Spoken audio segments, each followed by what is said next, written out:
Brought to you by ITEL. Power that helps you to make it bigger and better in life. The new ITEL P series smartphone has it all.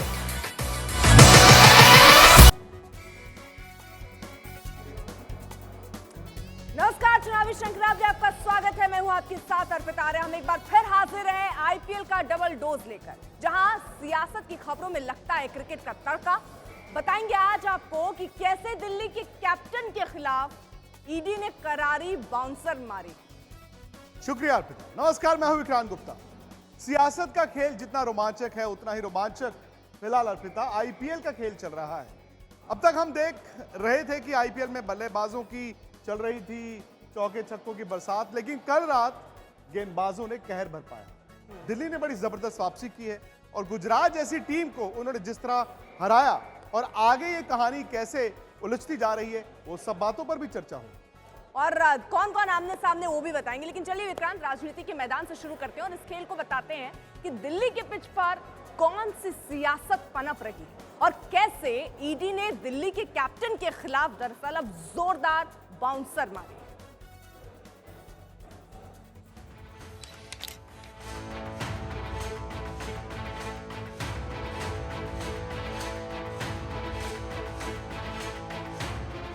Tihar में दिन गुजार रहे दिल्ली के captain Arvind Kejriwal पर ED ने एक बार फिर से बाउंसर मारी है और ऐसी बाउंसर जिसे खेलना उनके बस में नहीं था।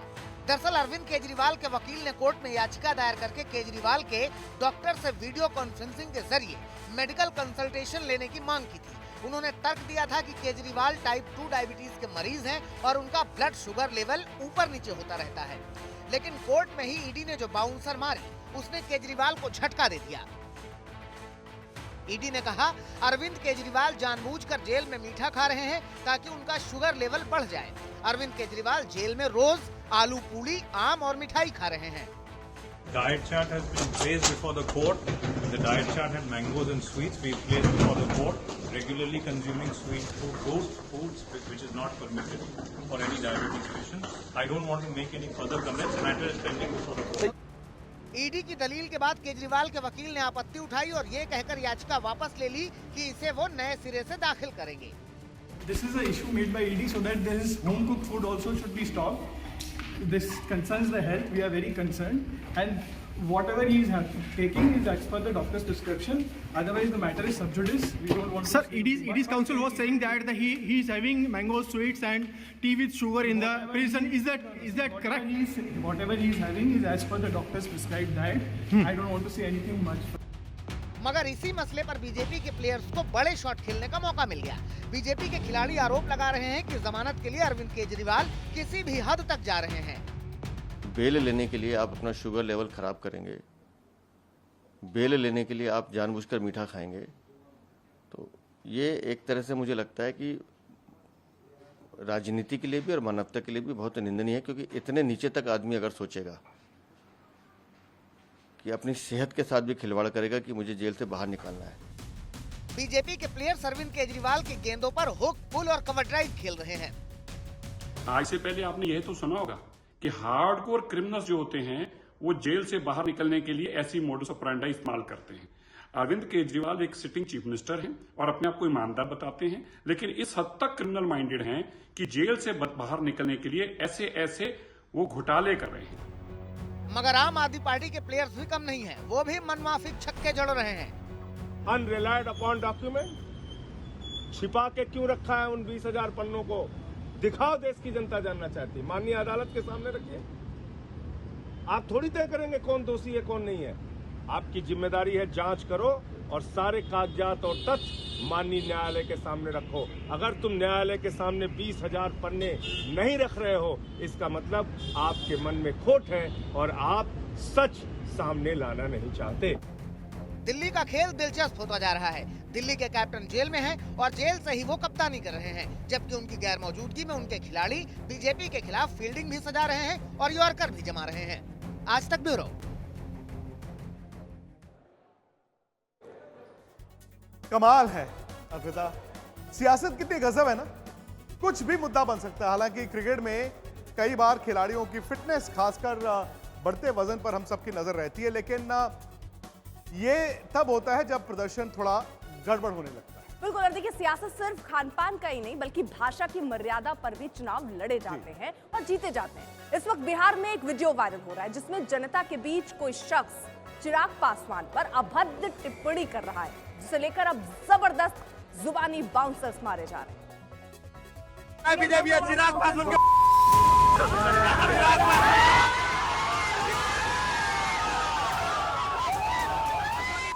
बिहार की सियासत में वायरल इस वीडियो ने सियासी भावनाओं पर बहस छेड़ दी है। वीडियो में दिख रहा है कि तेजस्वी के शो में भीड़ के बीच से चिराग पासवान को गाली दी जा रही है।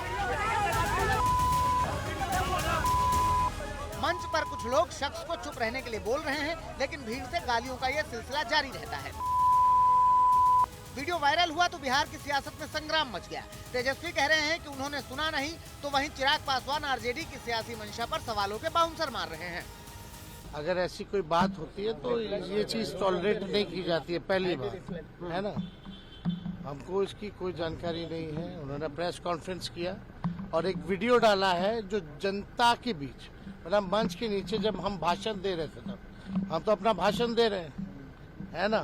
उसमें तो कुछ समझ में आता नहीं है। माँ बहन को गाली दी जाती, और वो भी तब जब उनके दल के सबसे बड़े नेता उस मंच पे मौजूद रहते।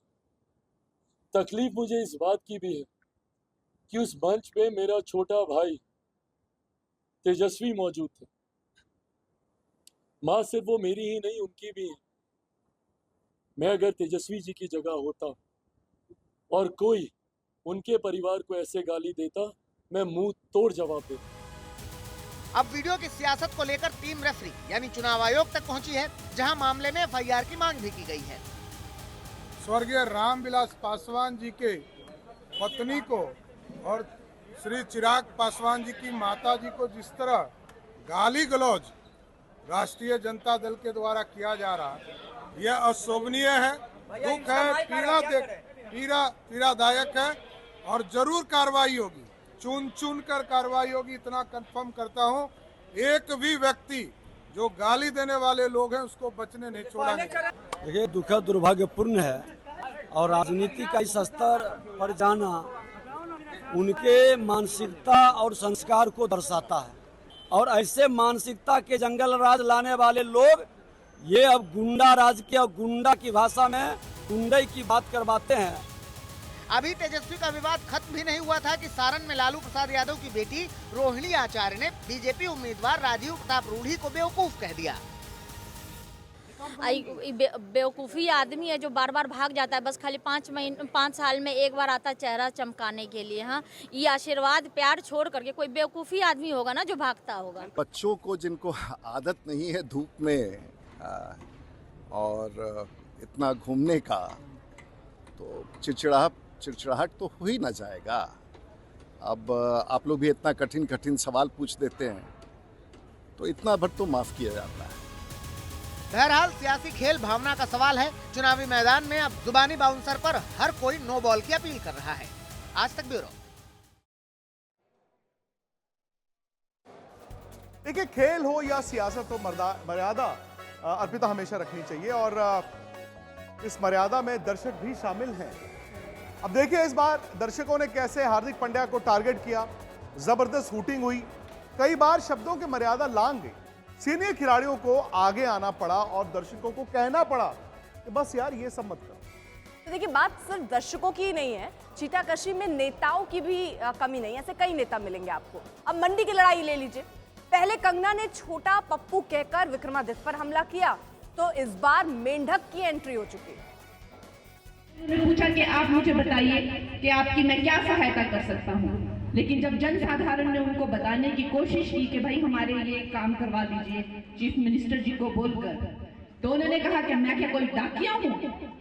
मैं भाई बहनों, मैं आपको कहना चाहती हूँ, क्या जो हमारे डाकिया भाई हैं, क्या उनका कोई आत्मसम्मान नहीं?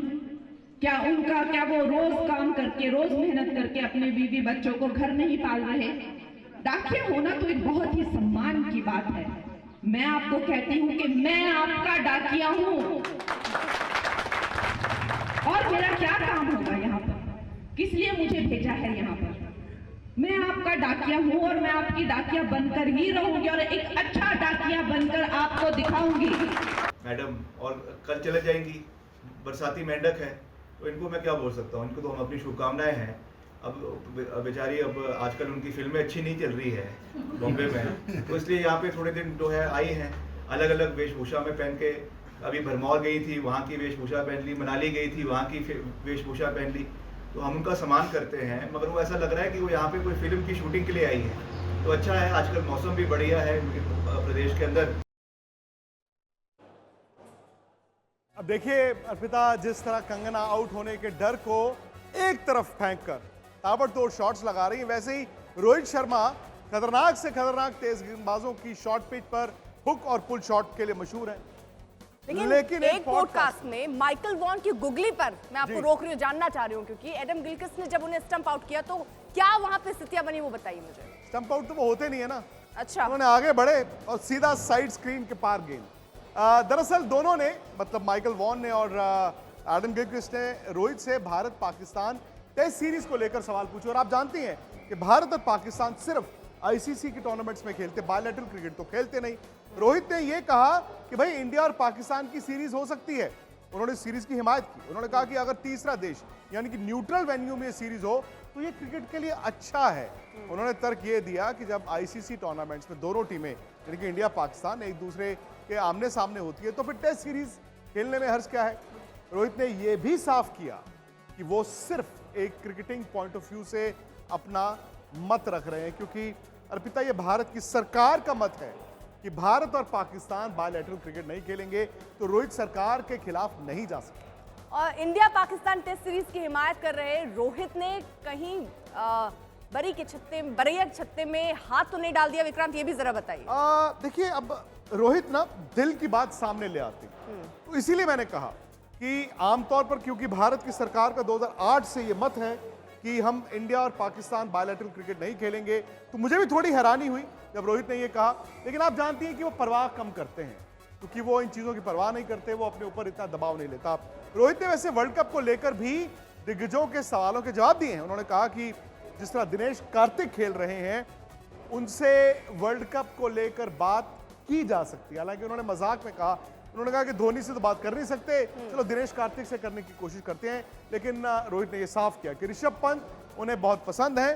पंत सिर्फ अच्छे क्रिकेटर ही नहीं बल्कि वो ड्रेसिंग रूम का माहौल भी खुश रखते हैं। तो उनसे ये भी पूछा गया कि भाई क्या आप विराट के साथ ओपन करेंगे, क्योंकि खबरें आई थी कि जी आपकी मीटिंग हुई है। तो रोहित ने कहा ये सब अफवाहें हैं। उन्होंने कहा कि कोच और चीफ सेलेक्टर से उनकी कोई मीटिंग नहीं हुई। अगरकर दुबई में है और राहुल द्रविड़ अपने बेटे को कोचिंग दे रहे हैं। उन्होंने कहा कि भाई इस मीटिंग का तो कुछ सवाल ही पैदा नहीं होता। खबरें ये भी थी कि हार्दिक के सिलेक्शन को लेकर अभी भी असमंजस की स्थिति है कि उन्हें अपनी दावेदारी बेहतर करने के लिए गेन करना पड़ेगा। और जब उनसे पूछा गया तो रोहित ने कहा नहीं, ऐसा बिल्कुल भी नहीं।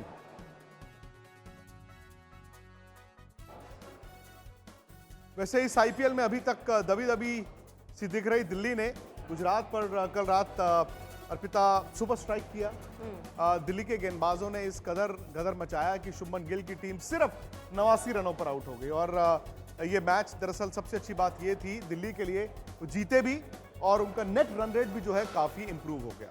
टॉस जीतकर ऋषभ पंत ने कहा था कि हम बॉलिंग करेंगे। तस्वीरें आपकी स्क्रीन पर हैं, बॉल उनकी सही थी। जैसे ही शुभमन गिल का ये विकेट गिरा, यहां से गुजरात नीचे लग गया। रिद्धिमान साहा भी आउट हो गए। साई सुदर्शन को बड़ा जबरदस्त तरीके से सुमित कुमार ने रन आउट किया। डेविड मिलर सिर्फ 2 रन बना पाए। उसके बाद क्रिस्टन स्टब्स ने आकर 2 विकेटें ली। 48 पर 6 विकेटें गिर चुकी थी और गुजरात टाइटंस अपने पांव पर कुल्हाड़ी मार चुकी। राशिद खान जरूर थोड़ी देर खड़े रहे, लेकिन 89 रन कुछ भी नहीं होते। 3 विकेट मुकेश कुमार के नाम है। दिल्ली के सामने अर्पिता लक्ष्य था 90 रन का 2 पॉइंट्स के लिए यानी कि जीत के लिए, लेकिन उनका नेट रन रेट इस टूर्नामेंट में हार के इतना पीछे चला गया कि उन्होंने इस टारगेट को 8.5 ओवर में हासिल किया ताकि उनको 2 पॉइंट्स भी मिले और उसके अलावा नेट रन रेट जो कि अल्टीमेटली आपको टॉप 4 में जाने के लिए काम आ सकता है, उसका भी थोड़ा सा इजाफा हो जाए। ऋषभ पंत हीरो रहे जी, उन्होंने कल 2 कैच लपके, उनकी टीम भी जीत गई, तो फिर कहीं ना कहीं ऋषभ पंत की जो दावेदारी है वर्ल्ड कप को लेकर वो बढ़ती जा रही है। खैर आईपीएल में ताबड़तोड़ मुकाबले देखिए चल रहे हैं और जब आप सुना रहे हैं तो ऐसे मंत्रमुग्ध होकर न सिर्फ बैटिंग भी देखी जा रही है, आपको सुना भी जा रहा है और मैं भी कुछ वही कर रही हूँ। लेकिन चलिए अब कल पहले चरण का देखिए मतदान है, 21 राज्यों और केंद्र शासित राज्यों में वोटिंग है, यूपी की 8 सीटों पर मतदान होना है और इस बीच नेताओं की चुनावी प्रैक्टिस जारी। 2017 के पहले इस क्षेत्र में हर दूसरे तीसरे दिन दंगा होता था, कर्फ्यू लगता था। आज देखो कर्फ्यू नहीं है, आज तो कावड़ यात्रा तेरे धूम धड़ाके के साथ निकल रही है ना। कोई रोक रहा है क्या? कोई रोक रहा है क्या? आज व्यापारी भी सुरक्षित है और बेटी भी सुरक्षित है। जो पलटने का संदेश है वो बिल्कुल साफ है।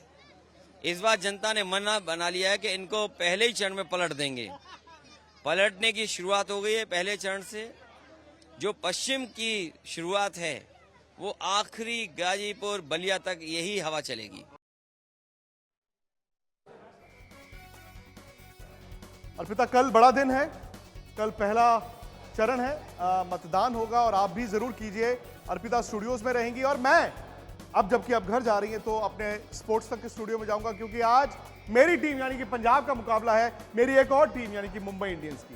मैं बड़ा चालाक हूं, मैं 10 की 10 टीमों को अपना मानता हूं, क्योंकि इनमें से 4 तो जाएंगी, लेकिन आज मुंबई के लिए अपनी वजूद की लड़ाई है। क्या रोहित शर्मा बल्ले के साथ अपनी टीम को जिता पाएंगे? आप भी जुड़िए हमारे साथ। स्पोर्ट्स तक हमारा यूट्यूब चैनल है।